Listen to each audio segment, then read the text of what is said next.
이 도둑놈아, 다리도 성치 않은 노인네가 무슨 여행이야? 그 돈 있으면 시댁에 보태야지.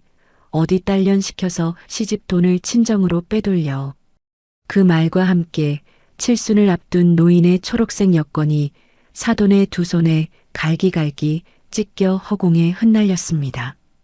20년 만에 처음으로 사진관에서 옷깃을 여미고 찍은 얼굴이 두 동강나 장판 위로 떨어졌지요.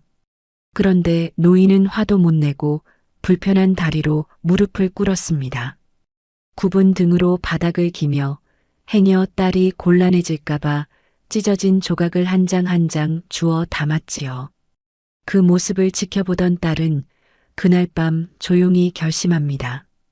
열흘 뒤 가로챈 크루즈 여행을 마치고 돌아온 시어머니는 갈 집이 사라진 것을 알고 그 자리에 주저앉아 대성통곡하게 됩니다.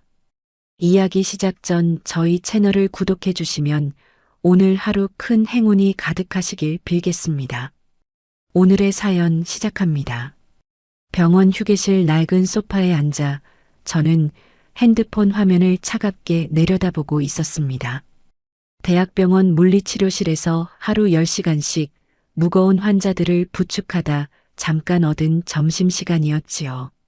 손목에는 늘 그렇듯 파스가 두 겹으로 감겨 있었고 파스 냄새와 식은 김밥 냄새가 좁은 휴게실에 뒤섞여 있었습니다.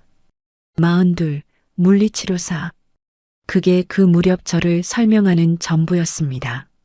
남의 몸을 일으켜 세우는 게 직업이면서 정작 제 삶은 10년째 바닥에 눌려 일어나질 못하고 있었지요.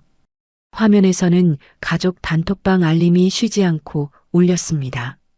시어머니가 올린 사진이었습니다. 한중일 크루즈 갑판 위 새파란 바다를 등지고 칵테일 잔을 든 시어머니가 선글라스를 코끝에 걸친 채 환하게 웃고 있었지요. 한 장으로 끝나지 않았습니다. 2장, 3장 각도만 바꾼 독사진이 줄줄이 올라왔고 곧이어 음성 메시지가 붙었습니다. 아이고 며느라, 여기 경치가 아주 끝내준다. 사람은 말이야, 이런 데도 다녀보고 살아야 해.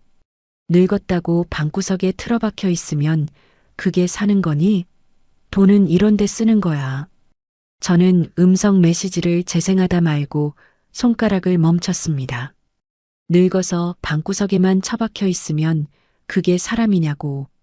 그 배는, 그 갑판은, 그 칵테일은 원래 제 아버지 자리였습니다. 다리가 불편해 오래 걷지도 못하는 제 아버지가 평생 바다 한 번 못 보고 산 제 아버지가 앉았어야 할 자리였지요. 며칠 전 일이 눈앞에 그대로 떠올랐습니다. 그날 시어머니는 제 명의로 된 아파트 거실 소파에 앉아 다리를 소파 팔걸이에 척 걸쳐 올린 채 테이블 위에 놓인 종이 한 장을 손끝으로 툭툭 두드리고 있었습니다. 제가 몰래 알아본 아버지 칠순 잔치 비용 견적서였지요. 안방 화장대에 넣어뒀던 종이가 어떻게 거실 테이블까지 나와 있었는지는 물을 것도 없었습니다. 그 집에 제 서랍이라고 성한 게 없었으니까요. 이게 뭐니? 칠순 잔치? 뷔페에 밴드까지? 돈이 남아도니? 시댁에는 아까워하면서 친정에는 아주 펑펑 쓰네. 아버님 아니 저희 친정아버지 칠순이라서요. 평생 고생만 하셨어요. 이번 한 번은 제대로 해드리고 싶어요.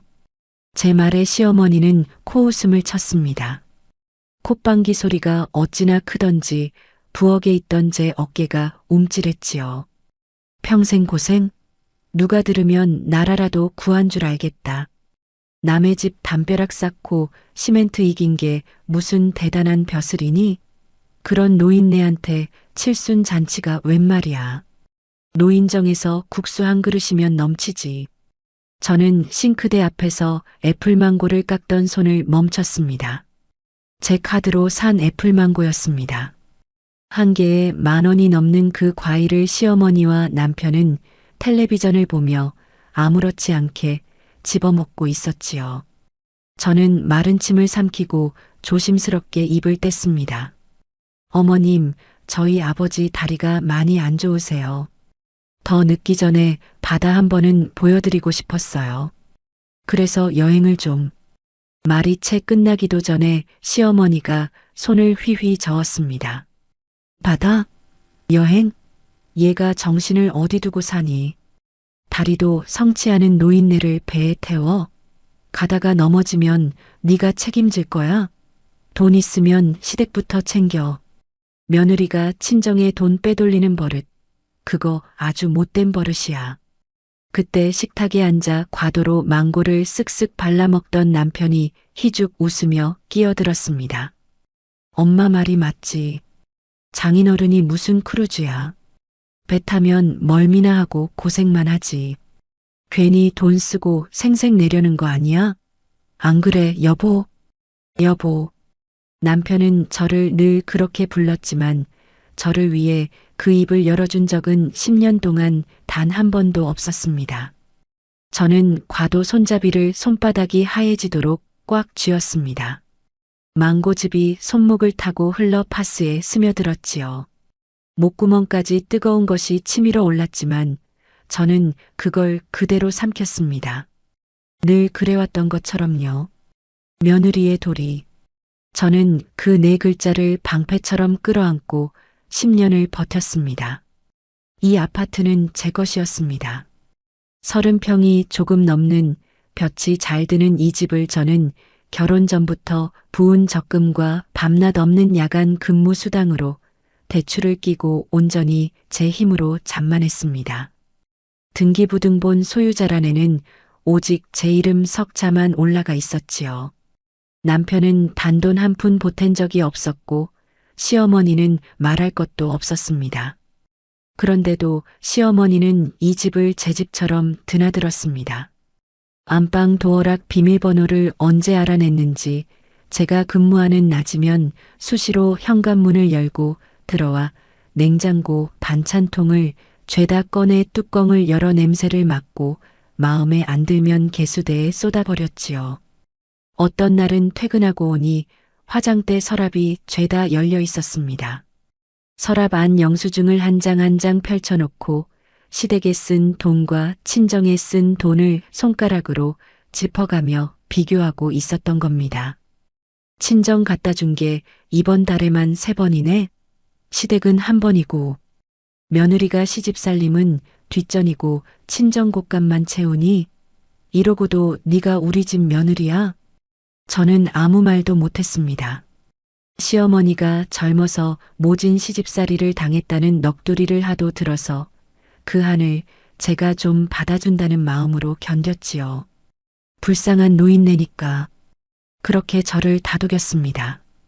시어머니 환갑 때는 하와이 가족여행을 통째로 제 신용카드로 끊었습니다. 1,000만 원이 넘는 돈이 일시불로 빠져나갔지만 시어머니가 동네방네 며느리 하나 잘 들여서 내가 호강한다. 이게 다 며느리 복이지. 고 자랑하고 다닌다는 말에 그래도 보람이 있다고 스스로를 달랬지요. 참 어리석었습니다. 그 호의는 곧바로 시어머니의 권리가 되어버렸으니까요. 그때부터 시어머니는 저를 화수분으로 여겼습니다. 동네 계모임 회비가 밀렸다며 제게 청구서를 들이밀었고 병원 가는 택시비, 미용실 파마가까지 제 몫이 되었습니다. 남편이라고 다를 게 없었지요. 한 달에 300만 원 남짓 받는 월급은 제 손끝에도 닿지 않았습니다. 절반은 어머니 용돈으로 나머지는 스크린 골프장에서 다 녹아 사라졌으니까요. 생활비? 그건 당신이 벌잖아. 나는 엄마 챙겨야지. 교사 월급 얼마 되지도 않는데 이거라도 아들 노릇은 해야 할 거 아니야. 우리 집은 당신이 좀 하면 되지. 뭘 그렇게 따져. 남편은 늘 그렇게 말했습니다. 아파트 관리비도 대출 이자도 공과금도 식비도 전부 제 통장에서 나갔습니다. 저는 하루 10시간 남의 몸을 일으켜 세우고 집에 돌아와 저를 갉아먹는 두 사람의 뒤치닥거리를 했지요. 휴게실 형광등이 지지직 소리를 내며 깜빡였습니다. 저는 화면 속 시어머니의 웃는 얼굴을 오래 들여다봤습니다. 칵테일 잔에 담긴 붉은 음료가 햇빛에 반짝이고 있었지요. 저 배의 휠체어 전용 객실, 저 가판의 자리, 저 여행의 열을. 원래 전부 제 아버지 것이었습니다. 핸드폰이 또 울렸습니다. 시어머니의 음성 메시지가 하나 더 도착해 있었습니다. 저는 이어폰을 귀에 꽂고 재생 버튼을 눌렀습니다. 며느라, 다음엔 내 카드 한도 좀 넉넉하게 올려놔라. 면세점에서 사고 싶은 게 있는데 자꾸 승인이 안 돼서 내가 얼마나 창피했는지 아니? 며느리 카드 하나 제대로 못 쓰면 내가 사람들 앞에서 뭐가 되니? 알았지? 호호. 저는 이어폰을 천천히 뺐습니다. 손이 떨리지 않았습니다. 이상하게도 아주 차분했지요. 10년을 눌러온 무언가가 몸속 깊은 곳에서 딱 하고 끊어지는 소리가 들렸습니다. 뜨겁게 끓어오르던 것이 어느 순간 얼음장처럼 차가워지는 걸 저는 그날 처음 알았습니다. 먹다만 김밥을 도로 은박지에 쌌습니다. 오후 진료를 준비하러 물리치료실로 걸어가는 복도에서 저는 창밖 회색 하늘을 한번 올려다봤습니다. 유리창에 비친 제 얼굴이 낯설도록 무표정했지요. 그날 밤 저는 안방 서랍장 맨 아래 칸을 열었습니다. 겨울옷 사이 깊숙한 곳에 노란 서류 봉투가 그대로 있었습니다. 봉투를 꺼내 무릎 위에 올려놓고 조심스럽게 열자 한중일 크루즈 열흘 일정표와 승선 티켓, 가리고 얼마 전 제 손으로 신청해 특급 우편으로 받은 아버지의 초록색 여권이 들어 있었지요. 여권을 펼쳐 사진을 들여다봤습니다. 20해 만에 처음으로 사진관에 모시고 가 찍은 증명사진이었습니다. 셔츠 옷깃을 단정히 여미고 굳은 표정으로 렌즈를 바라보던 아버지. 사진 찍는 게 뭐가 그리 어색하신지 자꾸만 고개를 숙이시던 아버지를 사진사가 몇 번이나 아버님 고개 드시고 여기 보세요. 아주 잘 나오십니다. 하고 불렀지요. 이 나이에 여권은 무슨 여권이냐? 괜히 돈 쓰는 거 아니냐? 나는 그냥 내 마음만 받아도 된다. 그러면서도 사진관 거울 앞에서 멋쩍게 웃으며 옷깃을 매만지시던 그 모습이 눈에 선했습니다. 평생 남의 집 담을 쌓고 시멘트를 이기며 굵어진 손마디로 처음 받아든 여권을 어찌나 조심스럽게 쓰다듬으시던지요. 저는 여권을 도로 봉투에 넣고 봉투를 가슴에 안았습니다. 옆방에서 남편의 코 고는 소리가 벽을 넘어왔습니다. 어머니 용돈 챙겨드리느라 오늘도 골프 한 게임 시원하게 치고 온 사람의 잠은 참 깊었지요. 아버지, 조금만 기다리세요. 저는 어둠 속에서 그렇게 속으로 되뇌었습니다. 그때만 해도 며칠 뒤 이 봉투가 어떤 소나기에 들어가 갈기갈기 찢길지 저는 미처 알지 못했습니다. 연락도 없이 불쑥 찾아와서는 흙 묻은 푸성기나 경비실에 던져두고 사람 귀찮게 하는 양반이야. 딸네 집을 아주 시장바닥으로 아나봐. 퇴근하고 돌아온 집은 그날도 전쟁터였습니다. 현관에 들어서자마자 쉰내 나는 배달 용기 냄새가 코를 찔렀지요. 신발을 벗기도 전에 저는 신발장 옆에 놓인 검은 비닐봉지를 봤습니다. 흙이 잔뜩 묻은 시장에서 흔히 주는 그 얇은 봉지 말입니다. 부엌으로 들어가 밥통을 열었습니다. 아침에 새로 안친 밥이 바닥에 눌어붙어 누렇게 말라 있었지요.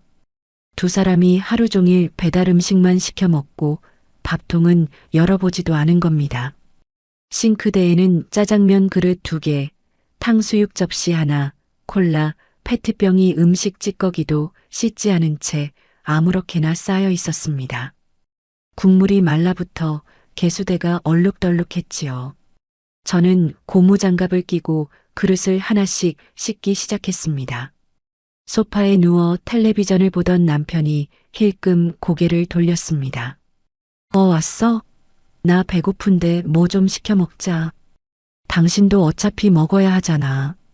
설거지부터 좀 하지 그랬어. 하루 종일 집에 있었잖아.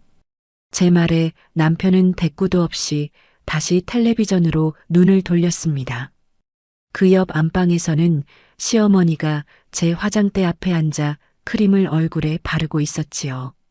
제가 아껴 쓰던 백화점에서 큰맘 먹고 산 크림이었습니다. 시어머니는 손가락으로 크림을 듬뿍 퍼서 목덜미까지 발라댔습니다. 며느라, 이 크림 좋더라. 다음에 하나 더 사다 놔라. 며느리 화장품이 이렇게 좋은데 시어미가 좀 쓰면 어때? 이거 다 썼다.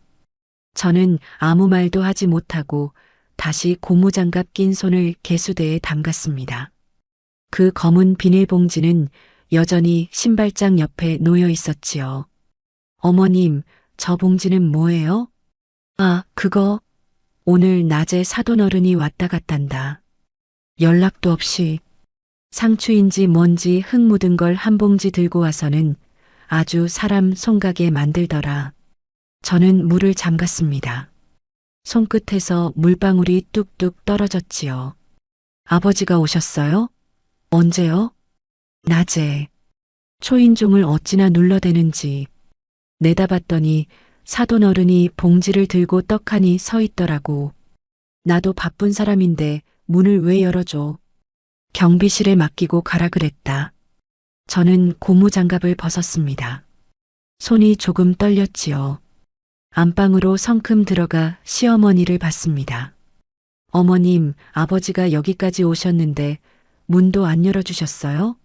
다리도 불편하신 분이 버스를 2번이나 갈아타고 오셨을 텐데요. 시어머니는 거울 속 제 얼굴을 힐끗 보더니 크림통 뚜껑을 탁 닫았습니다. 얘가 왜 이래? 연락도 없이 불쑥 찾아온 사람이 잘못이지. 남의 집에 흙 묻은 걸 왜 들고 와? 냄새나게. 그런 건 집안에 들이는 거 아니야. 저 봉지 어디다 뒀더라. 아, 베란다에 갖다 놨다. 냄새나서. 저는 베란다로 나갔습니다. 구석에 검은 봉지가 아무렇게나 처박혀 있었지요. 봉지를 열자 아버지가 텃밭에서 손수 기르신 상추와 풋고추가 축 늘어진 채 들어 있었습니다. 시든 잎에 흙이 그대로 붙어 있었지요. 상추 사이에는 종이 쪽지 한 장이 접혀 있었습니다. 삐뚤빼뚤한 글씨로 무리하지 말고 밥 꼭 챙겨 먹어라. 아프면 안 된다. 라고 적혀 있었습니다. 저는 그 쪽지를 손에 쥐고 한참을 서 있었습니다. 등 뒤에서 시어머니의 목소리가 들려왔지요. 그 양반은 딸네 집을 뭘로 아는 거야? 연락도 없이 찾아와서는 흙 묻은 푸성기나 경비실에 던져두고 여러 사람 귀찮게 하는 양반이야. 하여간 없이 산 티가 나. 민망한 줄도 모르나 봐. 저는 그날 밤 아버지께 전화를 걸었습니다. 아버지, 낮에 오셨었다면서요. 왜 그냥 가셨어요? 얼굴이라도 보고 가시지. 수화기 너머로 아버지의 웃음소리가 들렸습니다. 늘 그렇듯 사람 좋은, 조금은 쉰 웃음이었지요.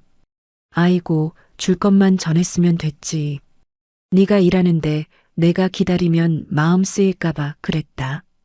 상추 잘 씻어 먹어라. 고추도 안 맵다. 된장 찍어 먹으면 딱 좋다. 네, 아버지.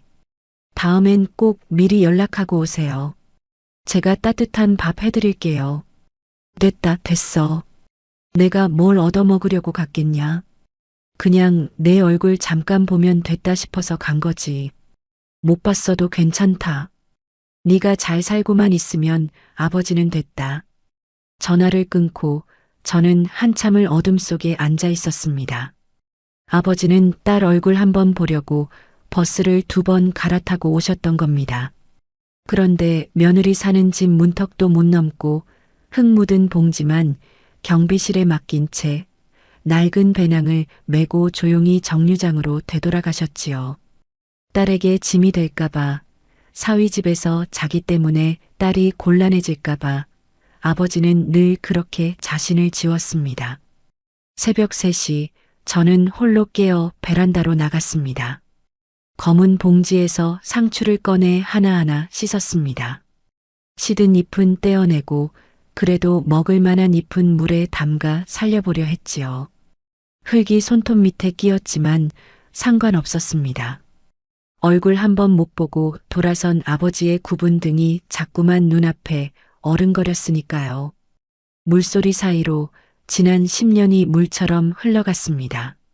저는 이 집에서 철저히 혼자였습니다. 명절이면 시댁 차례상을 제 돈으로 차리고 새벽부터 전을 부쳤지만 정작 제 친정엔 얼굴 한 번 비추기 힘들었지요. 시어머니가 친정은 무슨 친정이야. 결혼했으면 시댁이 먼저지. 며느리가 그 정도도 몰라? 라며 붙잡았으니까요.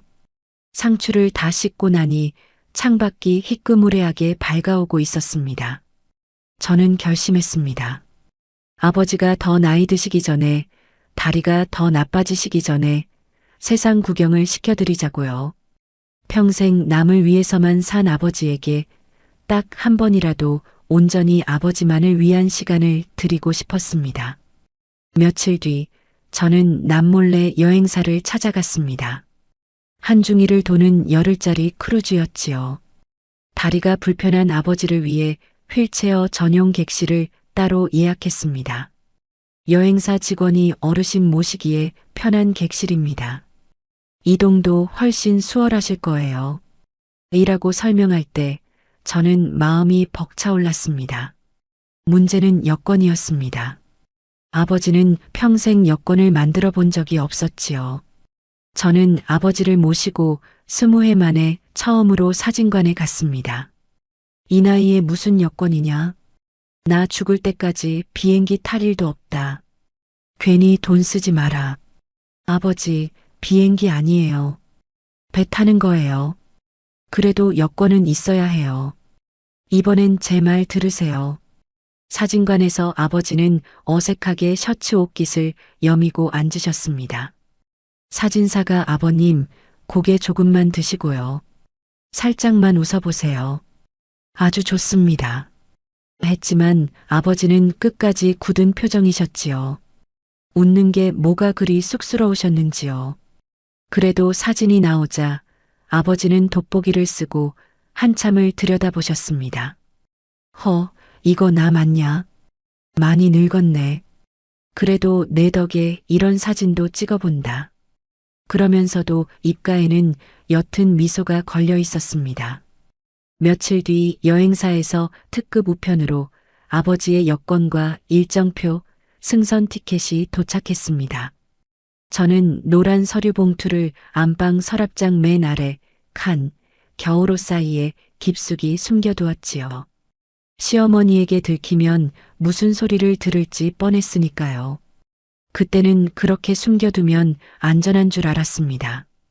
그런데 며칠 지나지 않은 어느 낮 시어머니가 안방을 뒤졌습니다. 낡은 명품 가방을 하나 버리고 새 걸 사달라며 제 옷장이며 서랍장을 제 집처럼 헤집었던 겁니다. 그러다 겨울옷 사이에서 노란 봉투가 시어머니의 손에 걸리고 말았지요. 저는 그날도 병원에 있었습니다. 오후 진료 중에 남편에게서 문자가 하나 왔지요. 너 이거 뭐야? 엄마 지금 난리 났어. 당장 와. 그 한마디에 저는 가슴이 철렁 내려앉았습니다. 허둥지둥 조퇴하고 집에 도착하니 거실 바닥에 크루즈 여행사 책자가 나뒹굴고 있었습니다. 시어머니는 노란 봉투에서 꺼낸 일정표를 손에 들고 얼굴이 시뻘개진 채 서 있었지요. 이게 뭐냐, 이게. 내 아들 집에서 시댁 몰래 친정 애비 호강시킬 궁리를 해? 응? 600만 원? 이 돈이 어디서 난 돈인데. 네가 벌면 다 내 돈인 줄 알아? 결혼했으면 우리 집 돈이지. 저는 여행사 책자를 주우려 손을 뻗었습니다. 그때 방에서 나온 남편이 말리기는커녕 제 가방을 뒤지기 시작했지요. 여행사 담당자 명함을 찾아내더니 그걸 시어머니 손에 쥐어주는 겁니다. 엄마, 여기 전화번호 있네. 전화해봐. 아니, 솔직히 장인어른이 저런 배 타서 뭐 하셔. 멀미만 하고 돈만 버리지. 여보, 당신도 참 일을 크게 만든다. 남편은 능글맞게 웃었습니다. 시어머니는 명함을 움켜쥐고 지갑과 핸드폰만 챙겨 들더니 현관문을 박차고 나갔습니다. 며느리 돈이 시어미 돈이지. 그럼 누구 돈이야? 친정 애비한테 몰래 빼돌린 돈. 내가 오늘 똑똑히 따져볼 거다. 내가 가만 안 둬. 저는 그제야 정신이 번쩍 들었습니다. 시어머니가 향한 곳이 어디일지 직감으로 알았지요. 40분 거리, 구도심의 낡은 월세방. 제 아버지가 계신 곳이었습니다. 저는 지갑을 챙겨 들고 뛰쳐나갔습니다. 주차장으로 달려가 차 시동을 걸었지요. 손이 떨렸지만 엑셀을 밟는 발에는 힘이 들어갔습니다. 제발, 제발 아버지에게만은. 그 한마디가 머릿속을 가득 채웠습니다. 백미러 너머로 시어머니가 잡아탄 콜택시가 골목을 빠져나가는 게 보였습니다. 다리도 성치 않은 노인네가 딸년 앞세워 시댁 돈이나 빼돌려? 이 도둑놈아, 늙었으면 염치라도 있어야지. 구도심 골목에 차를 세우고 뛰어 올라갔을 때 아버지 월세방의 낡은 철대문은 이미 활짝 열려 벽에 부딪히며 삐걱거리고 있었습니다. 골목까지 새어나오는 시어머니의 악다구니에 지나가던 이웃들이 걸음을 멈추고 힐끔거렸지요. 마당을 가로질러 마루로 올라서니 아버지가 돋보기를 쓴 채 어쩔 줄 몰라 서 계셨습니다.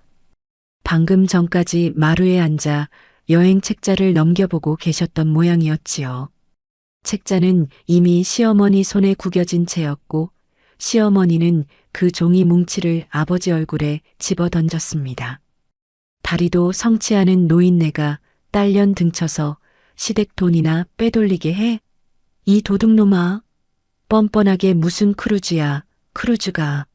분수를 알아야지. 아니 저기 사부인. 이게 무슨 말씀이신지 나는 정말 아무것도 모릅니다. 아버지는 영문을 몰라 당황하며 자리에서 일어서려 하셨습니다. 다리가 불편해 몸이 기우뚱하자 벽을 짚고 겨우 몸을 세우셨지요. 시어머니는 그런 아버지에게 삿대질을 하며 동리가 떠나가라 소리를 질렀습니다. 사부인은 무슨 사부인. 자기 딸 시켜서 남의 집 돈 빼먹는 주제에 낯짝도 두껍네. 그 돈이 어떤 돈인 줄 알아? 내 아들이 뼈 빠지게 벌어온 돈이야. 당신 같은 사람이 손 뗄 돈이 아니라고. 거짓말이었습니다. 남편은 제 집에 얹혀 살며 월급 한 푼 보탠 적이 없었지요. 저는 숨을 헐떡이며 마루로 뛰어 올라갔습니다. 어머님, 그만하세요. 아버지가 뭘 잘못하셨어요? 그 여행, 제가 준비한 거예요. 제 돈으로요.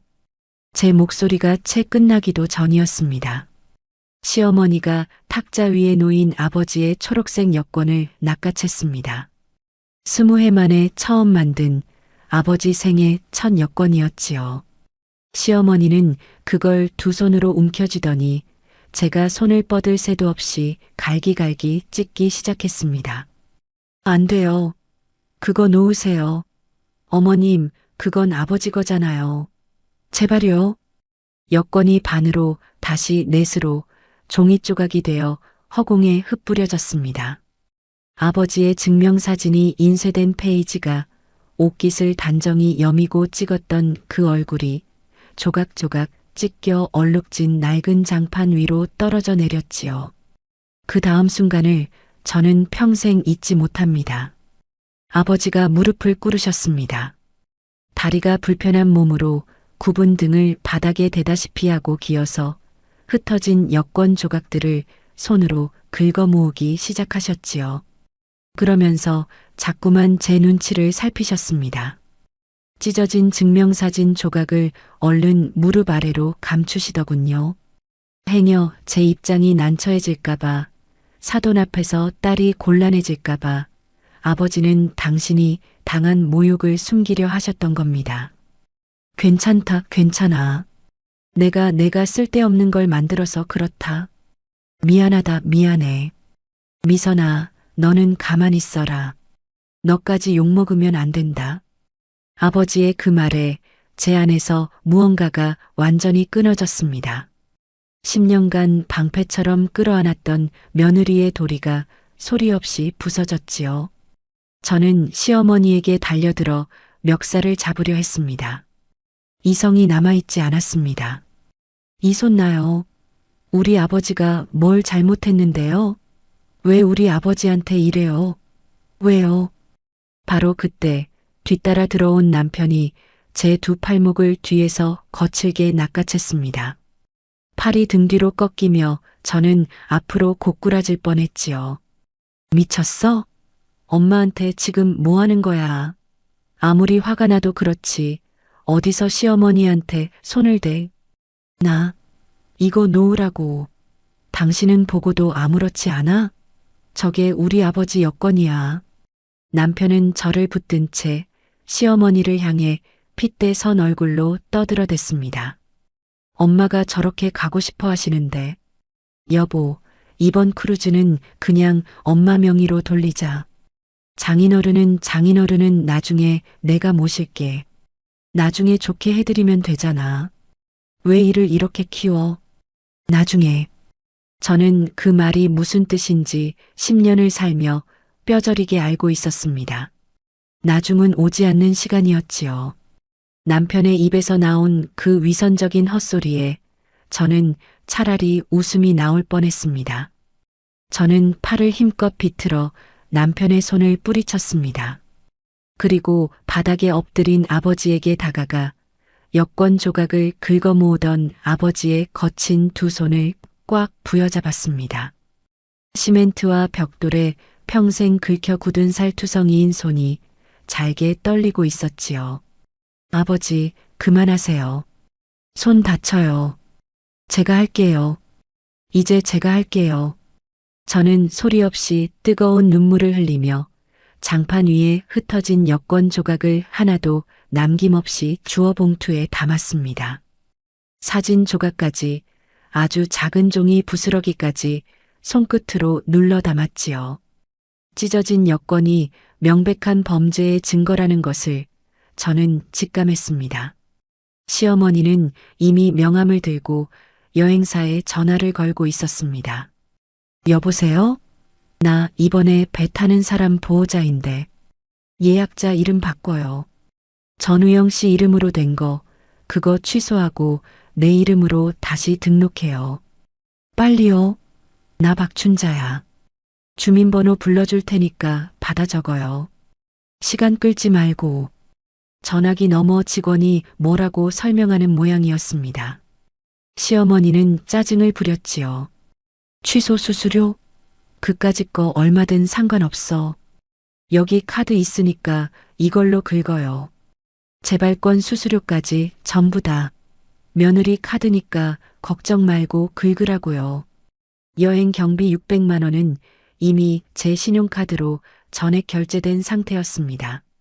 시어머니는 명예 변경 수수료와 재발권 비용까지 제 가방에서 빼앗은 카드로 결제하게 했지요. 잠시 후 승인 문자가 뜨자 시어머니는 카드와 핸드폰을 흔들며 의기양양하게 마당을 가로질러 나갔습니다. 꺼봐, 되잖아. 이런 건 원래 어른이 가야 폼이 나는 거야.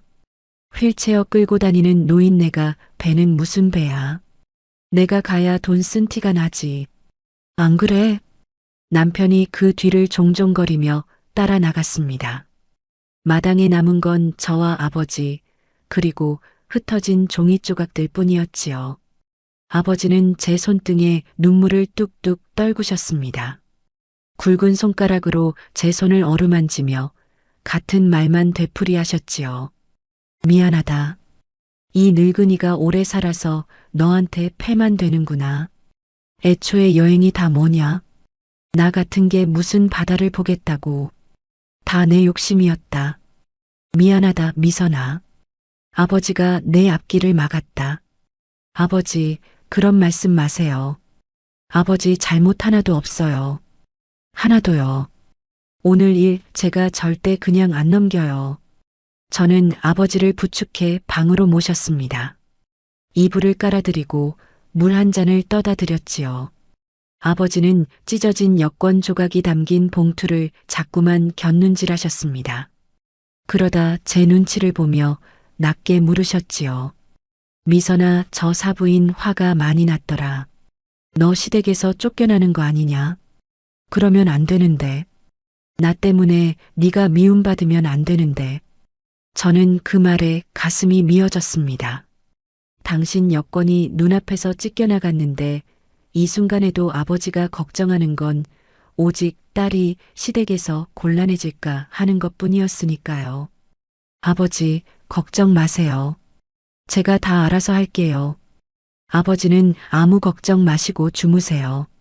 제가 곧 다 정리할 거예요. 이번엔 제가 지킬게요. 아버지가 잠드신 걸 확인하고 저는 그 낡은 방을 나섰습니다. 봉투를 가슴에 꼭 안은 채였지요. 그날 밤 집으로 돌아온 저는 남편이 코를 골며 자고 있는 안방 화장실에 홀로 들어갔습니다. 문을 잠그고 봉투를 열어 종이 조각들을 세면대 위에 쏟았지요. 그 안에서 아버지의 증명사진 조각들을 하나하나 골라냈습니다. 변기 뚜껑 위에 하얀 휴지를 깔고 그 위에 조각을 가지런히 올려놓았습니다. 20해 만에 처음으로 사진관에서 옷깃을 여미고 찍으셨던 얼굴이 두 동강 나 있었습니다. 이마와 눈이 한 조각, 코와 입이 다른 조각. 저는 투명 테이프를 짧게 잘라 아버지의 잘린 얼굴을 한 조각씩 정성스럽게 맞춰 붙였습니다. 손이 떨려 자꾸만 조각이 어긋났지요. 눈물이 뚝뚝 떨어져 사진이 번질까봐 저는 고개를 뒤로 젖히고 숨을 골랐습니다. 한 조각, 또 한 조각. 아버지의 얼굴이 다시 하나로 이어졌습니다. 테이프 자국이 얼굴을 가로질렀지만 굳은 표정 속에서도 옅게 걸려있던 그 미소만은 그대로였지요. 화장실 벽 너머로 남편의 코 고는 소리가 규칙적으로 들려왔습니다. 어머니 용돈 챙기고 골프 실컷 치고 남의 아버지 여권 찢기는 걸 방관한 사람의 잠은 그날 밤도 깊고 편안했지요. 저는 이어붙인 사진을 손바닥에 올려놓고 오래 들여다봤습니다. 그리고 소리 없이 다짐했습니다. 이 굴욕을 반드시 되갚겠다고. 아버지 손에 번듯한 새 여권을 다시 쥐어드리겠다고. 그리고 아버지가 그토록 보고 싶어 하시던 진짜 바다를 누구의 간섭도 없이 보여드리겠다고요. 거울 속 제 얼굴은 더 이상 울고 있지 않았습니다. 눈물은 이미 말라 있었고 대신 아주 차갑고 또렷한 눈빛이 저를 마주보고 있었지요. 10년간 참아온 며느리는 그날 밤 화장실 문을 열고 나오는 순간 사라졌습니다. 저는 이제 다른 사람이 되어 있었습니다. 며느리가 이제야 철이 들었네. 여행도 양보할 줄 알고. 그래, 그래야 사람이지. 출항까지 남은 며칠, 저는 그 어느 때보다 완벽한 며느리였습니다. 새벽같이 일어나 전복죽을 끓이고 정갈하게 아침상을 차렸지요. 흰죽 위에 참기름을 한 방울 떨어뜨리고 김을 잘게 부서 얹었습니다. 시어머니는 그 상을 받으며 흡족한 표정을 지었습니다. 어머님, 여행 가시려면 든든히 드셔야죠. 배에서 입맛 없으실 때 드시라고 매실청도 좀 챙겨드릴게요. 그래, 이제야 며느리 노릇을 좀 하네. 진작 이럴 것이지. 저는 고개를 다소곳이 숙였습니다. 속으로는 다른 계산이 돌아가고 있었지만 겉으로는 흠 하나 없는 순종이었지요. 시어머니는 제 표정에서 아무것도 읽어내지 못했습니다. 10년간 저를 발밑에 두었다고 믿었으니 제가 무슨 생각을 하는지 궁금해할 이유도 없었겠지요. 여행에 들뜬 시어머니는 매일같이 백화점을 들락거렸습니다. 하루는 제 지갑에서 가족카드를 뻔뻔하게 빼갔지요. 제 명의 본카드에 딸린 제 신용으로 발급된 카드였습니다. 면세점 가기 전에 화장품 좀 사놔야겠다. 명품 스카프도 하나 있어야 폼이 나지. 이 카드 좀 쓸게. 어차피 내 카드나. 어차피 내 카드나.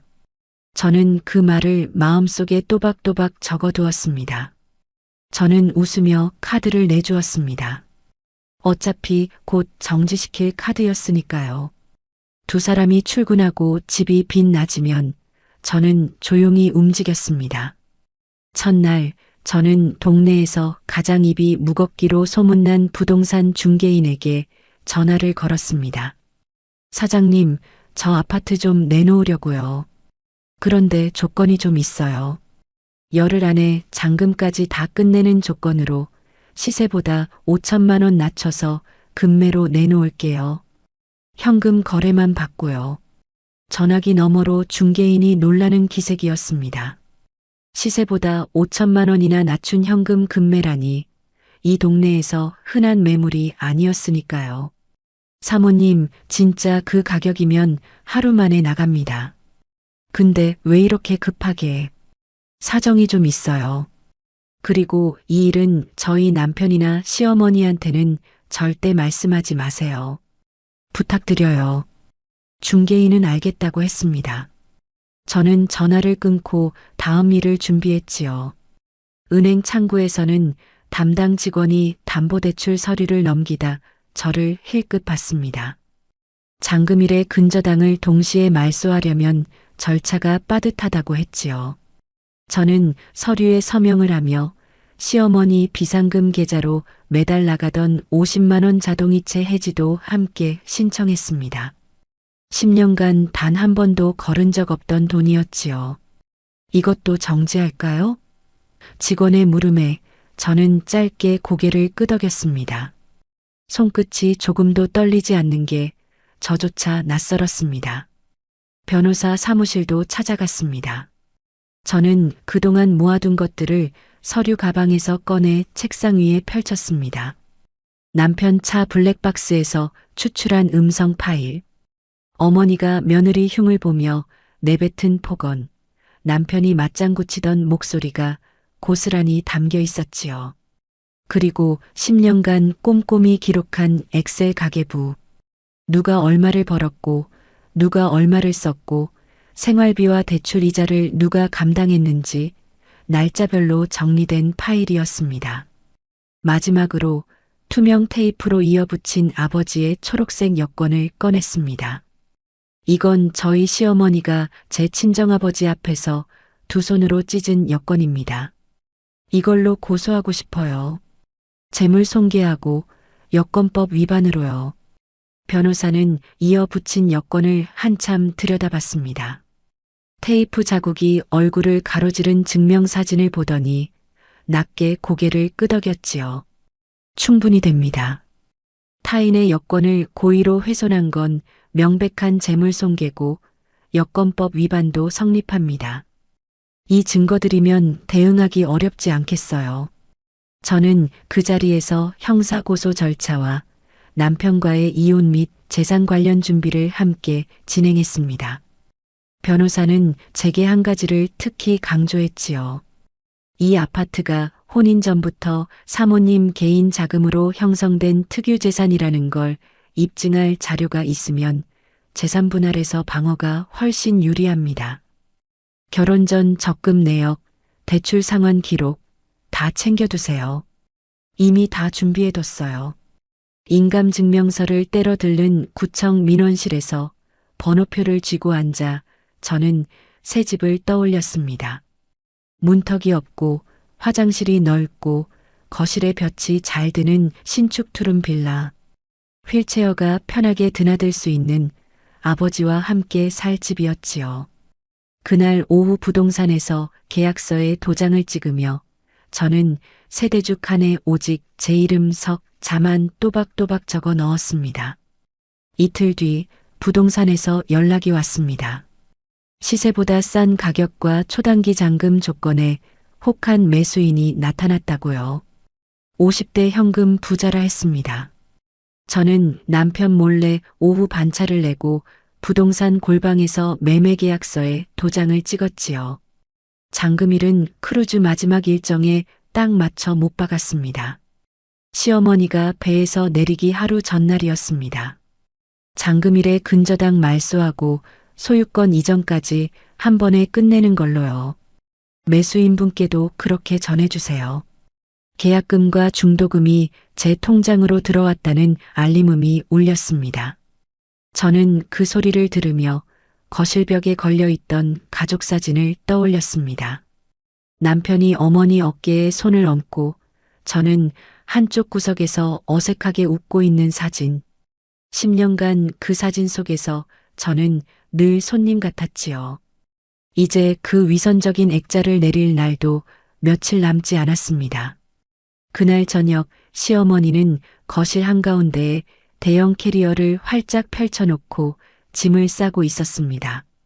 화려한 원색 등산복, 책 넓은 모자, 커다란 선글라스, 열흘간의 여왕놀이에 흠뻑 취해 있었지요. 미선아, 이 원피스도 챙길까? 가판에서 사진 찍을 때 이게 예쁘지 않겠니? 아유, 뭘 입고 갈지 고민이다. 고민이야. 남편은 콧노래를 부르며 어머니 캐리어에 소화제며 멀미약을 챙겨 넣고 있었습니다. 자기가 자고 먹는 이 집이 며칠 뒤 남의 집이 될 줄은 꿈에도 모른 채 지극한 효자 노릇을 연출했지요. 엄마, 비상약 여기 넣었어. 배에서 아프면 안 되니까. 팁줄 잔돈도 미리 챙기고. 그 순간 제 눈에 베란다 구석에 검은 비닐봉지가 들어왔습니다. 아버지가 상추를 담아오셨던 그 봉지였지요. 시어머니는 그걸 흙 묻은 등산화를 싸는 용도로 쓰고 있었습니다. 아버지가 딸 먹으라고 텃밭에서 손수 길러 담아온 봉지가 시어머니 발에 밟힐 신발을 감싸는데 쓰이고 있었던 겁니다. 저는 그 봉지를 오래 바라봤습니다. 마음속에서 무언가가 다시 한번 서늘하게 굳었지요. 여행 전날 밤 시어머니는 캐리어를 다 싸고 나서 제 등을 기분 좋게 토닥였습니다. 며느리가 이제야 철이 들었네. 여행도 양보할 줄 알고. 그래, 그래야 사람이지. 진작 이랬으면 내가 너한테 잔소리를 왜 했겠니? 다녀와서 선물 사다 줄게. 면세점에서. 네, 어머님. 즐겁게 다녀오세요. 사진 많이 찍으시고요. 저는 등골이 오싹해지는 가짜 미소로 화답했습니다. 시어머니가 침실로 들어간 뒤 저는 거실 테이블에 놓인 시어머니의 수첩을 가만히 내려다봤습니다. 면세점 쇼핑 목록이 빼곡히 적혀 있었지요. 명품 가방, 화장품 세트, 스카프, 향수. 남의 카드로 긁을 목록을 참으로 야무지게도 적어두었더군요. 저는 그 수첩을 조용히 제자리에 놓고 속으로 차갑게 되뇌었습니다. 이 집의 문턱을 넘는 건 며칠 뒤 장금일이 마지막 일 거라고요. 당신이 그 화려한 캐리어를 끌고 이 현관을 나서는 순간 당신에게 돌아올 집은 이 세상에 없을 거라고요. 창밖으로 도시의 불빛이 반짝였습니다. 저는 오랜만에 깊고 편안한 잠을 잤습니다. 10년 만에 처음으로 제 인생의 키를 제 손으로 쥔 밤이었으니까요. 엄마, 잘 다녀와. 걱정 말고. 집은 내가 잘 지키고 있을게. 출항 당일 아침 공항 리무진 버스 정류장까지 저는 시어머니의 28인치 캐리어를 직접 끌어들였습니다. 바퀴가 보도블록 틈에 걸릴 때마다 힘주어 밀며 가장 헌신적이고 고분고분한 며느리의 얼굴로 배웅을 마쳤지요. 어머님, 여권 잘 챙기셨어요? 승선 시간 늦지 않게 여유 있게 가세요. 챙겼어, 챙겼어. 넌 참 별걸 다 걱정하네. 다녀올게. 집 잘 봐라. 시어머니가 버스에 올랐습니다. 창가 자리에 앉아 선글라스를 낀 채 손을 흔들었지요. 그 옆에서 남편도 어머니를 배웅하며 손을 흔들었습니다. 버스가 스르르 출발하고 창문 너머 시어머니의 모습이 점점 작아지다 완전히 사라졌습니다. 그 순간 저는 입가에 걸려있던 미소를 싹 거두었습니다. 핸드폰을 꺼내 미리 저장해둔 번호를 눌렀지요. 이삿짐 센터였습니다. 네, 지금 오시면 됩니다. 주소는 문자로 보내드린 대로예요. 인력 3분에 용달 2대 맞으시죠? 네, 짐은 다 지정한 곳으로 이송할 거예요. 전화를 끊고 남편을 봤습니다. 남편은 아직도 버스가 사라진 방향을 보며 흐뭇하게 서 있었지요. 여보, 나 오늘 오후에 학교 회의 있어서 좀 늦어. 저녁은 알아서 먹어. 응, 다녀와. 저는 남편에게 마지막으로 그렇게 대답했습니다. 남편은 아무것도 모른 채 학교로 향했지요. 자기가 오늘 아침 나선 이 집이 다시는 돌아올 수 없는 집이 되리라는 걸 꿈에도 모른 채 말입니다. 아파트로 돌아온 저는 얼마 지나지 않아 도착한 이삿짐 센터 장정 3명과 함께 안방문을 열어젖혔습니다. 이쪽 옷장에 있는 남자 옷하고 저기 골프채 전부요. 그리고 저 장식장 물건들도 다 상자에 담아주세요. 목록 작성하면서요. 저는 반출 목록을 손수 작성했습니다. 남편의 옷까지, 골프채 세트, 그가 끔찍이 아끼던 한정판 피규어들, 장식장에 늘어놓았던 양주병까지 하나하나 유채동산 반출 물품으로 적어 내려갔지요.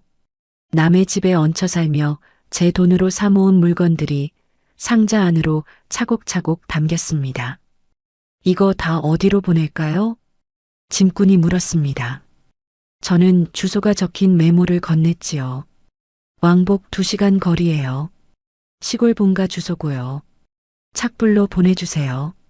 보관 통지서도 붙여서 대문 안쪽 처마 밑에 가지런히 놓아주시면 됩니다. 용달 트럭 2대에 남편과 시어머니의 짐이 실렸습니다. 트럭이 떠나고 저는 텅 빈 거실에 홀로 섰습니다. 10년간 저를 갉아먹은 사람들의 흔적이 이제 이 집에서 사라지고 있었지요. 마지막으로 저는 모바일 앱을 열었습니다. 남편이 백화점에서 긁고 다니던 가족카드를 정지시켰습니다. 손끝으로 버튼 하나를 누르자 이용 정지 알림이 떴지요. 이어서 차량 하이패스도 정지시켰습니다. 10년간 제 신용에 매달려 편하게 살던 두 사람의 생명줄이 손가락 몇 번의 움직임으로 끊어졌습니다. 거실벽에 걸린 가족사진 앞에 잠시 섰습니다. 남편이 어머니 어깨에 손을 얹고 활짝 웃는 사진. 저는 그 액자를 벽에서 내려 상자 안에 뒤집어 넣었습니다. 남편 짐과 함께 시골 본가로 보낼 물건이었으니까요.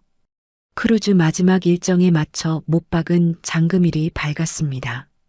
매수인의 잔금이 제 통장으로 전액 입금되었습니다. 은행에서는 담보대출 근저당이 말소되고 소유권 이전 등기가 마무리되었지요. 서류상으로 이 집은 더 이상 제 집이 아니었습니다. 하지만 상관없었습니다. 제게 필요한 건 집이 아니라 이 집을 팔아 손에 쥔 현금과 그 돈으로 되찾은 자유였으니까요. 소유권이 넘어가자마자 매수인이 고용한 인테리어 철거팀이 들이닥쳤습니다. 새 주인은 집을 싹 고칠 모양이었지요. 인부들이 공구를 들고 들어와 가장 먼저 현관문 도어락을 통째로 뜯어냈습니다. 시어머니가 비밀번호를 눌러대며 제 집처럼 드나들던 그 도어락이 나사째 뜯겨나가 바닥에 나뒹굴었습니다. 저는 제 짐을 실은 1톤 트럭 조수석에 올라탔습니다. 10년의 노예 생활이 깃든 그 집을 뒤도 돌아보지 않고 빠져나왔지요. 백미러에 비치는 아파트 창문을 굳이 보지 않았습니다. 이제 저와는 상관없는 남의 집이었으니까요. 아버지의 월세방 짐도 미리 정리해 두었습니다. 아버지를 모시고 들어간 새 투룸 빌라 거실에는 크루즈 여행 책자 대신 전동 침대와 따뜻한 오후 햇살이 가득했습니다. 저는 아버지를 침대에 편히 눕혀드리고 커튼을 걷어 볕이 잘 들게 했지요. 아버지, 여기가 이제 우리 집이에요. 문턱도 없고 화장실도 넓어서 편하실 거예요. 아버지는 낯선 집을 두리번거리시더니 낮게 물으셨습니다. 미선아, 너 시댁하고 무슨 일 있었던 거 아니냐? 이렇게 갑자기. 아무 일 없어요, 아버지. 그냥 아버지랑 저랑 편하게 살려고 옮긴 거예요. 이제 아무도 우리 귀찮게 안 해요. 아버지는 더 묻지 않으셨습니다. 다만 제 손을 한참 쓰다듬으셨지요. 그 무렵 남편에게서 전화가 왔습니다. 저는 화면에 뜬 이름을 잠시 보다가 전화를 받았지요. 여보, 카드가 이상해. 톨게이트에서 결제가 안 돼. 주유소에서도 거절당했어. 뭐 잘못된 거 아니야? 은행에 전화 좀 해봐. 남편의 목소리에는 아직 짜증만 묻어 있었습니다. 무슨 일이 벌어지고 있는지 전혀 몰랐던 겁니다. 저는 아무 말도 하지 않았습니다. 통화 종료 버튼을 눌렀지요. 그리고 남편과 시어머니, 시댁 식구들의 번호를 하나하나 수신 차단했습니다. 화면에서 이름들이 하나씩 사라졌습니다. 같은 시간 법원에서 접수된 이혼 소장과 재산가압류 서류가 시댁 본가 주소로 발송되었습니다. 변호사가 절차를 진행하고 있었지요. 카드가 막혀 겨우겨우 집에 도착한 남편은 도어락이 통째로 뜯겨나간 현관문 앞에 섰다고 합니다. 나중에 전해 들은 이야기지만 남편은 텅 빈 자리를 두드리다 손톱이 부러졌다더군요. 문을 두드리는 소리에 안에서 험악한 인상의 철거 작업 반장이 나왔고 남편이 여기 우리 집인데 왜 남의 집을 부수냐고 소리치자 반장이 되받았답니다. 우리 집? 여기 오늘 아침에 소유권 넘어온 우리 사장님 집인데 남의 집에 왜 얼쩡거려. 경찰 부르기 전에 꺼져. 남편은 그 자리에서 얼이 빠졌습니다. 엘리베이터로 떠밀려 내쫓기며 핏발선 눈으로 스마트폰을 꺼내 제 번호를 눌렀지요. 하지만 수화기 너머로는 차가운 기계음만 흘러나왔습니다.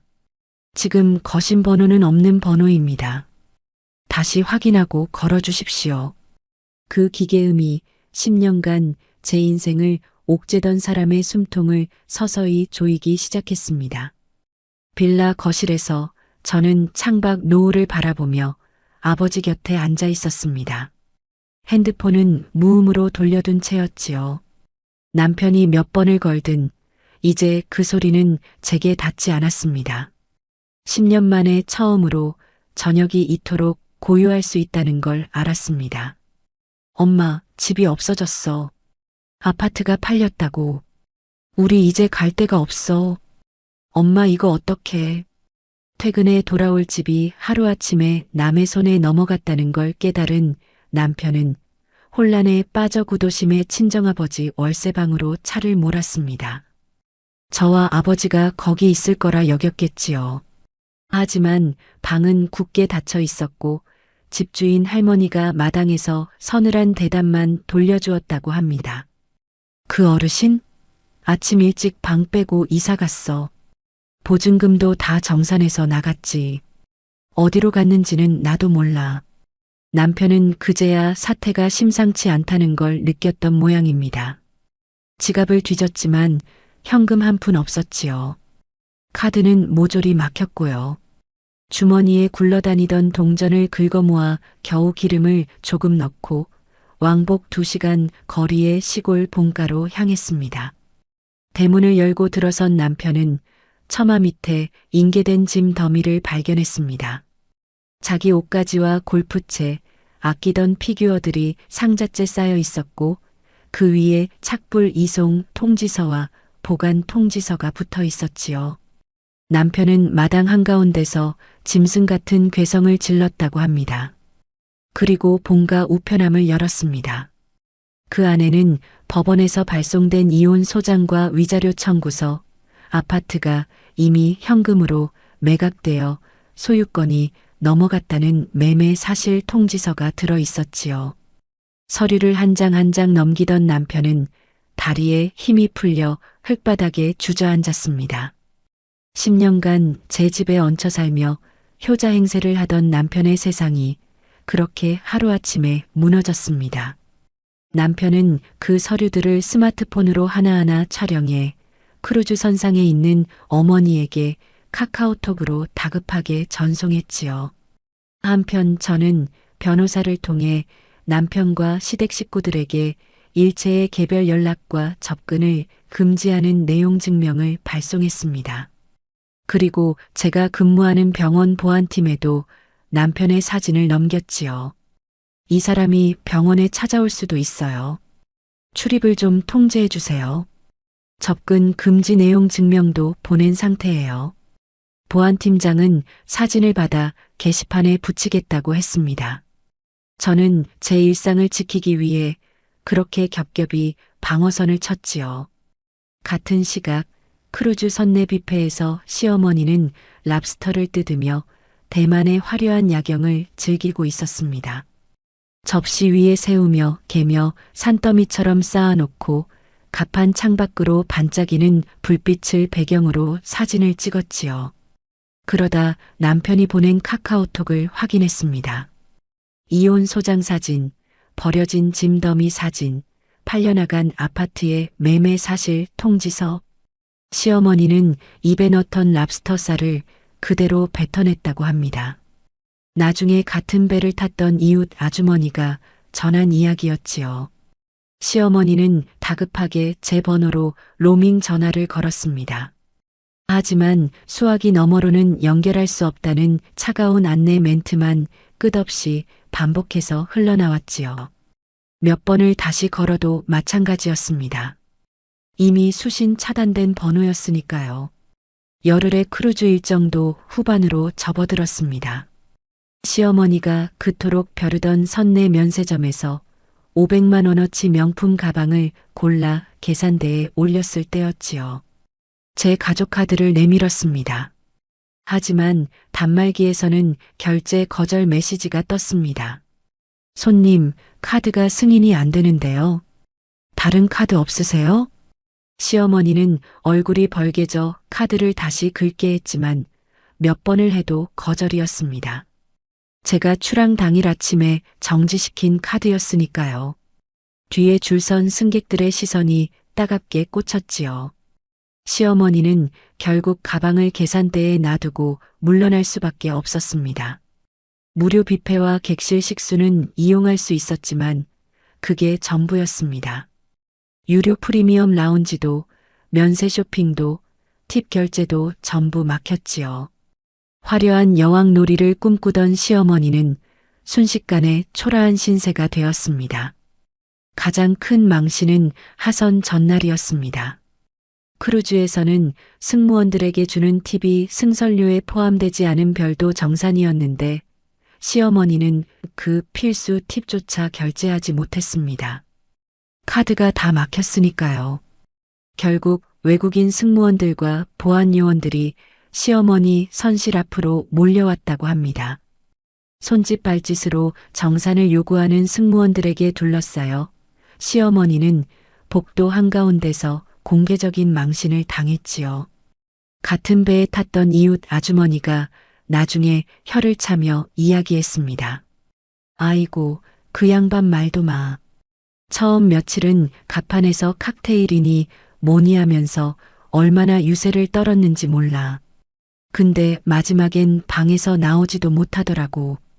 그 화려한 원피스는 어디 가고 땀에 절은 등산복 차림으로 선실 구석에 웅크리고 앉아서 벌벌 떨고 있더라니까. 밥때 되면 뷔페에 슬금슬금 나와서 눈치 보면서 밥만 먹고 들어가고 시어머니는 열흘 내내 남에게 기생에 화려하게 살려다 마지막 며칠을 초라한 신세로 방에 처박혀 보냈습니다. 자기 이름으로 된 자산 하나 없이 오직 며느리의 신용에 매달려 있던 사람의 미천이 카드 정지 한 번에 바닥까지 드러난 겁니다. 남편도 다르지 않았습니다. 급전이 필요해진 남편은 친구들과 직장 동료들에게 수십 통의 전화를 돌렸다지요. 하지만 단돈 10만 원도 빌리지 못했습니다. 그동안 어머니 용돈을 핑계로 남의 경조사를 모조리 외면해 왔으니까요. 친구 부모 장례식에도 얼굴 한번 안 비치던 사람에게 선뜻 돈을 빌려줄 이는 아무도 없었습니다. 야, 나 진짜 급해서 그래. 딱 며칠만. 응? 여보세요? 여보세요? 전화기 너머에서 하나둘 끊기는 소리를 들으며 남편은 세상에 자기 편이 하나도 없다는 걸 그제야 깨달았을 겁니다. 10년간 제 집과 제 돈을 제 것인 양 숨쉬듯 착취하며 기생해온 모자가 하루아침에 완벽한 고립과 경제적 파탄 속으로 무너져 내렸습니다. 저는 그 무렵 아버지와 함께 새 여권을 다시 신청했습니다. 구청 여권과에서 아버지의 새 사진을 접수하며 담당 직원이 물었지요. 어르신, 여권 처음 만드시는 거예요? 아니요, 두 번째예요. 저는 그렇게 대답하며 아버지를 바라봤습니다. 아버지는 새로 찍은 증명사진 속에서 이번에는 조금 웃고 계셨지요. 지난번 사진관에서는 끝내 굳은 표정이셨는데 이번엔 사진사가 아버님, 이제 여유가 좀 생기셨나 봐요 할 만큼 편안한 얼굴이었습니다. 저는 운전대를 잡은 채 조수석의 아버지를 힐끗 봤습니다. 아버지는 창밖으로 지나가는 거리를 바라보며 오랜만에 편안한 얼굴이셨지요.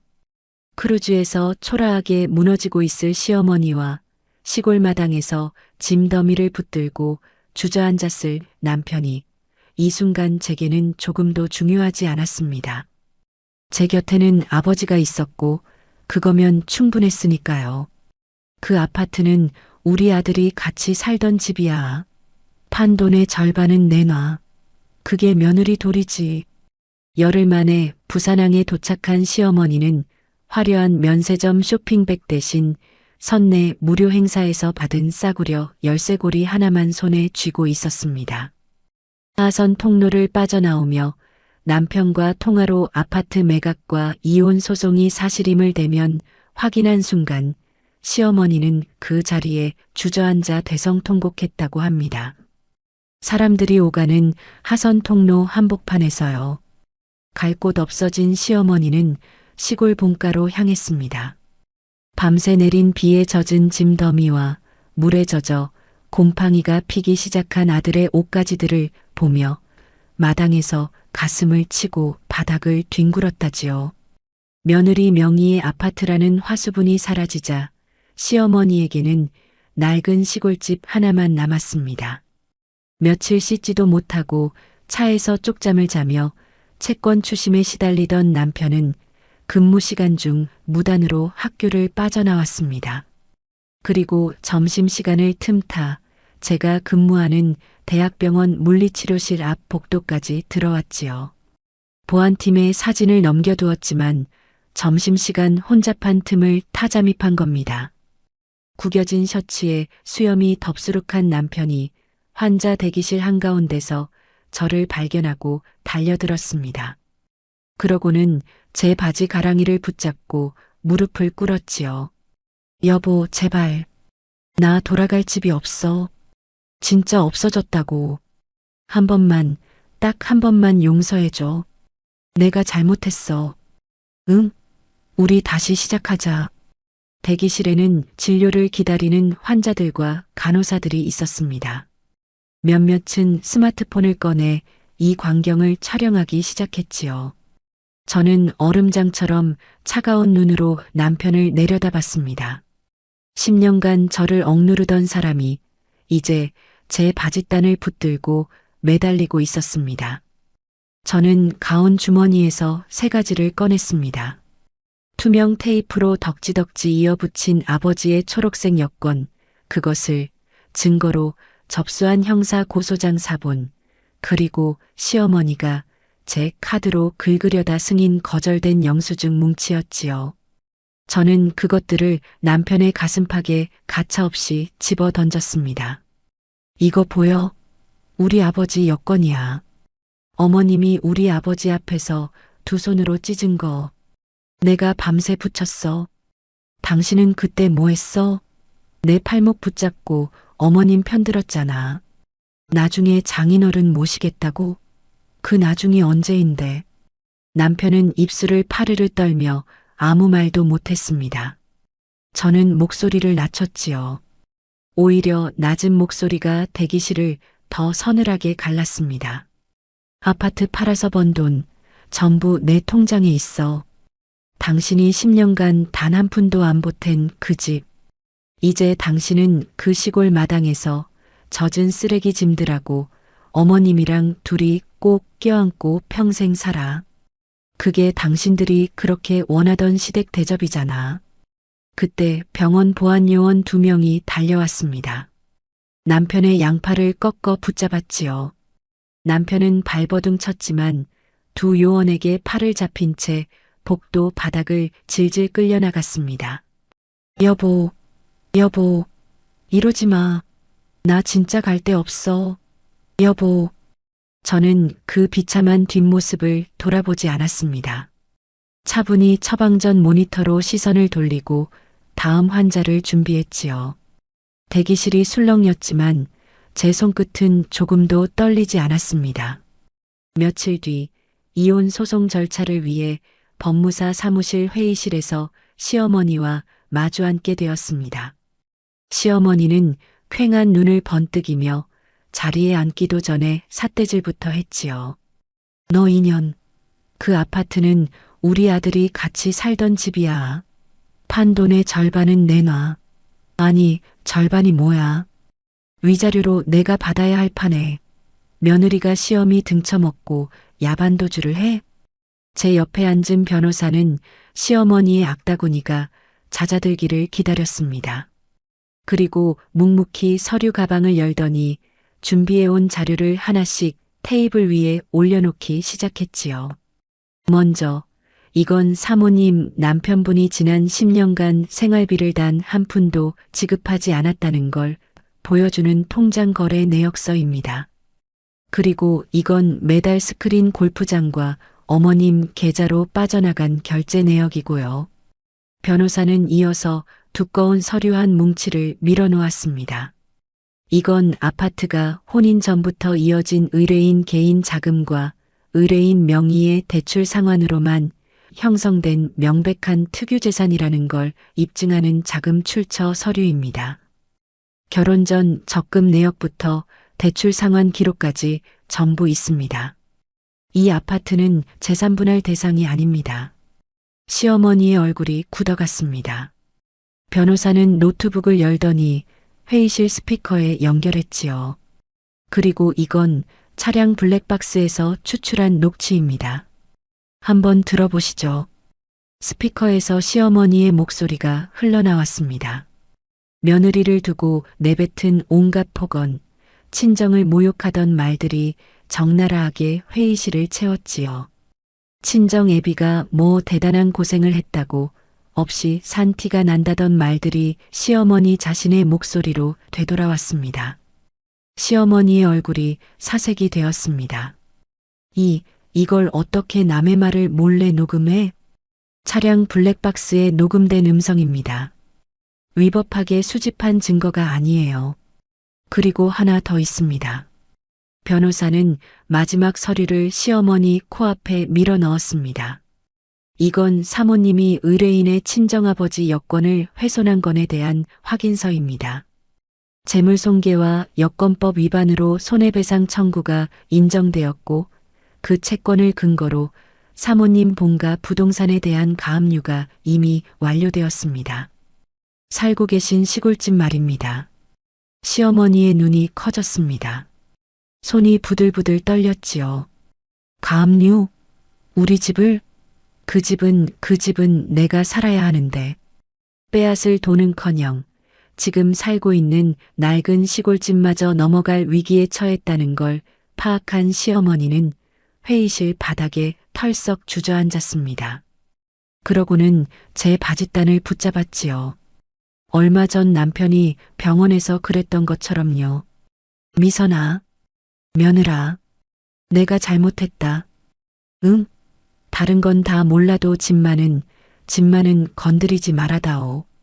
나 이 나이에 어디 가서 살라고. 제발, 제발 좀. 시어머니는 법원 복도가 떠나가라 처절하게 통곡하기 시작했습니다. 열흘 전 갑판에서 칵테일 잔을 들고 유세를 떨던 사람이 이제 며느리 바짓단을 붙잡고 바닥을 기며 울고 있었지요. 저는 제 바지를 움켜쥔 시어머니의 주름진 손을 천천히 그러나 단호하게 털어냈습니다. 손끝에 닿는 그 감촉이 낯설고도 혐오스러웠지요. 하지만 마음은 오히려 잔잔했습니다. 어머님, 우리 아버지가 어머님 앞에서 무릎 꿇고 여권 조각 주우실 때 어머님은 뭐라고 하셨어요? 도둑놈이라고 하셨죠. 다리도 못 쓰는 노인네라고요. 저는 그날 밤 그 조각들을 밤새 붙였어요. 어머님이 우리 아버지한테 하신 그대로 저는 그냥 절차대로 돌려드리는 것뿐이에요. 저는 자리에서 일어섰습니다. 찢어진 여권을 이어 붙이던 그날 밤의 맹세를 완벽하게 이루어냈다는 걸 확인하는 순간이었지요. 회의실 문을 나서는 제 등 뒤로 시어머니의 통곡 소리가 오래 매달렸습니다. 하지만 그 소리는 이제 제 걸음을 조금도 붙잡지 못했습니다. 그동안 고생 많았다. 우리 딸, 이 애비가 미안하고 또 고맙다. 시어머니의 통곡과 남편의 무력한 탄식이 메아리치는 법원 정문을 빠져나온 저는 시원한 가을바람을 깊게 들이마셨습니다. 십수년 묵은 체증이 가슴 밑바닥부터 씻겨 내려가는 것 같았지요. 하늘이 어찌나 높고 파랗던지 저도 모르게 한참을 올려다봤습니다.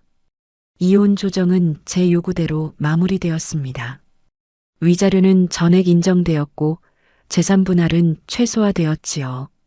아파트가 특유재산으로 인정되면서 저는 집을 처분해 현금화한 돈과 온전한 자유를 법적으로 깔끔하게 돌려받았습니다.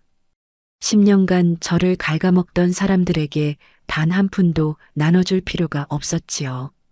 돌아갈 집이 없어진 남편은 창문도 없는 월 20만 원짜리 고시원을 전전하게 되었습니다. 근무지 무단 이탈에 병원 잠입 소동에 채권자들이 학교까지 항해 방문을 하는 일이 겹치면서 결국 품위유지 위반으로 직위해제를 당했지요. 교사라는 그 반듯한 체면 하나로 버티던 사람이 자기 무능과 위선의 무게에 짓눌려 무너진 겁니다. 스트레스성 원형 탈모와 불면증에 시달리며 밤마다 소주병을 끼고 폐인처럼 늙어간다는 이야기를 나중에 건너들었습니다. 시어머니는 가압류 판결로 시골집마저 경매로 넘어갈 위기에 처했습니다. 전기까지 끊긴 어두운 마당에서 크루즈에서 받아온 싸구려 열쇠고리를 만지작거리며 헛소리를 중얼거린다더군요. 남에게 기생에 군림하는 것으로 평생을 살아온 사람에게 기생할 대상이 사라진 삶은 그 자체로 벌이었습니다. 하지만 그 비참하고 더러운 몰락은 더 이상 제 인생의 1초도 차지할 가치가 없었습니다. 저는 그들을 마음속에서 완전히 지웠지요. 퇴근길 저는 백화점 명품관에 들렀습니다. 가장 고급스러운 천연 가죽 여권 케이스 2개를 골랐지요. 하나는 차분한 네이비, 하나는 깊은 버건디색이었습니다. 일시불로 결제했습니다. 누구의 눈치도 볼 필요 없는 온전히 제 돈이었으니까요. 10년간 시어머니 면세점 목록에 긁혀나가던 카드가 이제 아버지와 저의 여권 케이스를 사는 데 쓰였습니다. 아버지를 모시고 들어간 깨끗한 투룸 빌라. 그 거실의 가장 잘 보이는 벽면에는 이제 다른 사진이 걸려 있었습니다. 테이프로 이어 붙인 찢어진 여권 대신 새로 발급받아 반짝이는 새 여권을 손에 쥐고 활짝 웃는 아버지의 사진이었지요. 커다란 맞춤 액자에 담긴 그 얼굴은 20회 만에 사진관에서 굳은 표정으로 찍으셨던 그 얼굴과는 딴판이었습니다. 눈가에 주름이 잡히도록 웃고 계셨으니까요.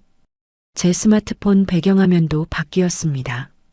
한때 시어머니가 칵테일 잔을 들고 화려한 독사진을 올리며 자랑하던 크루즈 갑판. 그 사진 대신 이제 제주도의 푸른 바다를 배경으로 아버지와 제가 다정하게 어깨를 기댄 사진이 선명하게 자리 잡았습니다. 한중일 크루즈는 아니었습니다.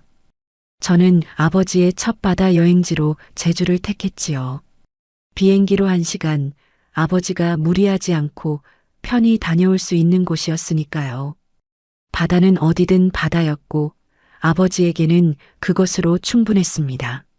아버지는 다리가 불편하셨지만 제가 새로 맞춰드린 최고급 전동 휠체어의 의지에 해안가 나무 산책로를 매끄럽게 달리셨습니다. 조종 레버를 처음 잡으셨을 때는 이거 어떻게 하는 거냐 어렵다며 어색해 하셨지만 금세 익숙해지셨지요. 산책로를 앞서 나가시며 아이처럼 소리치셨습니다. 미선아, 이거 봐라. 바다다.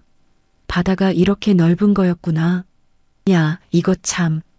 평생 남의 집 담을 쌓고 시멘트를 이기던 아버지가 70평생 처음으로 진짜 바닷바람을 온몸으로 맞이하고 계셨습니다. 짠 바람이 아버지의 흰머리를 흩날렸지요. 그 뒷모습을 보며 저는 벅찬 숨을 몰아쉬었습니다. 눈물이 차올랐지만 이번엔 슬픈 눈물이 아니었습니다. 저녁에는 바닷가 횟집 창가 자리에 앉았습니다. 누구의 간섭도 눈치도 없는 자리였지요. 밥통에 눌어붙은 마른 밥도 씻지 않은 배달 용기도 화장대를 뒤지는 손도 없는 그저 아버지와 저 둘뿐인 저녁이었습니다. 싱싱한 회 한 접시를 앞에 두고 아버지는 소주를 한 잔 드셨습니다. 미선아, 이 아버지가 평생 너한테 해준 게 없다. 그저 흙 묻은 상추나 갖다 주는 게 다였지. 그런 것도 그 집에선 천대만 받고. 아버지, 그런 말씀 마세요. 그 상추 제가 다 씻어서 먹었어요. 하나도 안 버렸어요.